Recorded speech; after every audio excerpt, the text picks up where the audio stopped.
2026ஆம் ஆண்டு உங்கள் அனைவரது வாழ்விலும் நல்ல வளமும் நலமும் செல்வமும் ஒளியும் ஆரோக்கியமும் சேர பாலமுருகன் நான் பிரார்த்தனை பண்ணிக்கிறேன். அண்ணா பேர் ஆஸ்ட்ரோ மாதிரி எப்படி விஷயம் பாருங்க, ரெண்டு ஜோதிடர்கள் சேர்ந்து பலன் சொல்றது எவ்வளவு ஒரு கஷ்டமான விஷயம். ரெண்டு ஜோதிடர்கள் சேர்ந்து பேசவே மாட்டான். எல்லாருக்கும் தெரியும், ஒரு ஜோசியர் வந்து சொன்னா இன்னொரு ஜோசியர் அதை ஆப்போசிட்டா தான் சொல்லுது.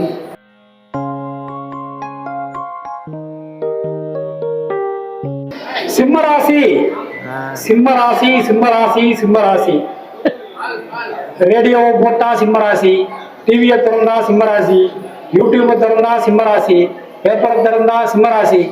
கவனமா இருங்க கவனமா இருங்க கவனமா இருங்க கவனமா இருங்கன்னு சொல்லிட்டு ஆக்சுவலா ஜோதிட சாஸ்திரத்துல நான் ரொம்ப டெக்னிக்கலா போக விரும்பல. அப்புறம் இந்த ஜோசிய கிளாஸ் மாதிரி ஆயிடும். சிம்மராசிக்கு அஷ்டமத்து சனியை விட கண்டச்சனி ரொம்ப ரொம்ப மோசமான காலம் நமக்கு ஜோதிட சாஸ்திரம் சொல்றது. அப்ப அப்படி பார்க்கும்போது 2023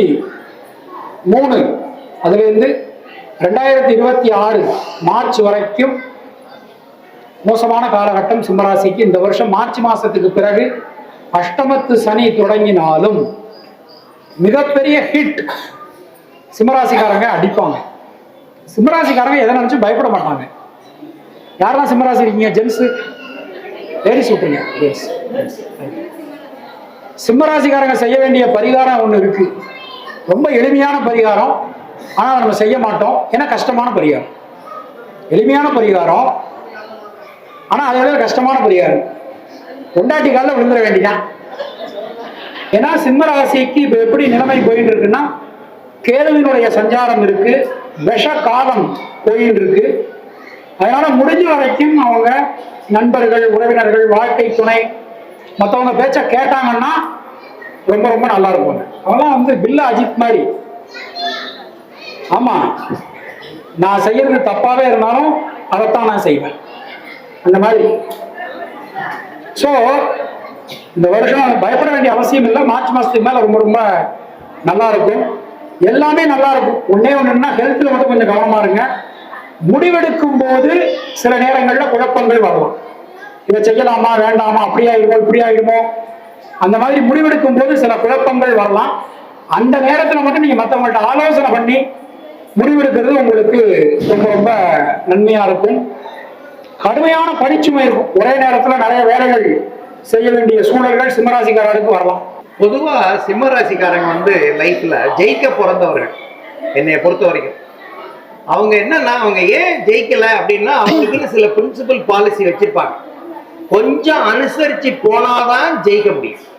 நான் அதெல்லாம் அனுசரிக்க மாட்டேன் அப்படின்னா போராடிட்டு தான் இருக்கும். எப்போதுமே கொஞ்சம் அனுசரிச்சு போங்க. சில பேர் பீப்புள் சொல்றத கேளுங்க, கண்டிப்பாக நீங்க ஜெயிப்பீங்க. ஏன்னா அல்டிமேட்டா நீங்க ஜெயிக்கணும். அதுக்கு நீங்க போய் தான். அதுக்கு ஒரு எக்ஸாம்பிள் சொல்றேன். ஒரு ரிவர், ஒரு ஆறு மலைக்கு மேல உற்பத்தி ஆகுது. அது எங்கெல்லாம் வருது? சுடுகாட்டு வழியா போகுது, கோயில் வழியா போகுது, ஊருக்குள்ள வருது, ஊருக்கு வெளியே போகுது, எங்கெல்லாம போகுது. அல்டிமேட்டா எங்க போகுது? ரீச் பே ஆஃப் பெங்கால், கடல்ல போய் சேருது. அப்போ நான் அந்த அந்த ரிவர் வந்து நேரா தான் போவேன் அப்படின்னா ஆவார். இப்ப சிம்ம ராசிக்காரங்க ஜெயிக்க பிறந்தவர்கள் கண்டிப்பாக உண்டு. ஆனா கொஞ்சம் ஃபிளெக்சிபிலிட்டி வேணும். அவங்க ரொம்ப ஹானஸ்ட், நேர்மை, அதெல்லாம் உண்மை, அதெல்லாம் ரைட்டு. அனுசரிச்சு போங்க, ஜெயிப்பீங்க. அடுத்தது பொதுவாக சிம்மராசிக்காரங்க ஒன்று சிம்பிள் பரிகாரம். இவர் விளையாட்டா சொன்னார், இல்லை டெய்லி காலையில் எழுந்திரிச்சோன்னா சூரியனை பார்த்து கும்பிடணும். ஞாயிற்றுக்கிழமை நான்வெஜ் தொடக்கூடாது. எவ்வளவு கஷ்டமான பரிகாரம். ஞாயிற்றுக்கிழமை நீங்க புரட்டாசி சனிக்கிழமை கூட நான்வெஜ் சாப்பிடலாம், தப்பு இல்லை. ஆனா ஞாயிற்றுக்கிழமை அன்னைக்கு சிம்மராசிக்காரங்க நான்வெஜ் தொட்டாலே அந்த சூரிய தோஷம் வந்துடும்.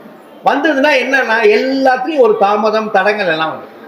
தயவு பண்ணி இந்த வருஷத்துல இருந்து ஞாயிற்றுக்கிழமை சாப்பிடாது, திங்கக்கிழமை சாப்பிடுங்க. ஞாயிற்றுக்கிழமை தான் எல்லா மீன் எல்லாம் விலையெல்லாம் ஏறு. ஏன்னா அவ்வளோ பேர் அங்கே தான் போறீங்க. தப்பு. ஞாயிற்றுக்கிழமை நான்வெஜ்ஜே தொடக்கூடாது. எஸ்பெஷலி சிம்மராசிக்காரன் ஜென்ரலாக அவங்க சூரிய வழிபாடு பண்ணணும், அந்த சிவன் வழிபாடு பண்ணணும். காலையில் எழுந்தமா ஓம் நமச்சிவாயா சொல்லுங்க ஒரு 5 தடவை, சூரியனை பார்த்து கும்பிடுங்க. அது ரெண்டாவது. அவங்களுக்கு இன்னொரு பெரிய பாயிண்ட், சூரிய வெளிச்சம் அவங்க உடம்புல படணும். அப்போ சன்லைட்ல அவங்க அலையணும், சன்லைட்ல போட்டாலே சரியா போகும். ஐம் டெல்லிங், என்னோட கிளைண்ட்டுக்கெல்லாம் சொன்ன அட்வைஸ் இதுதான். அருமையா இருக்காங்க, நல்லா இருக்காங்க, ஒரு ப்ராப்ளம் கிடையாது, நல்லா இருக்கு, நல்லா இருக்கு, வாழ்த்துக்கள்.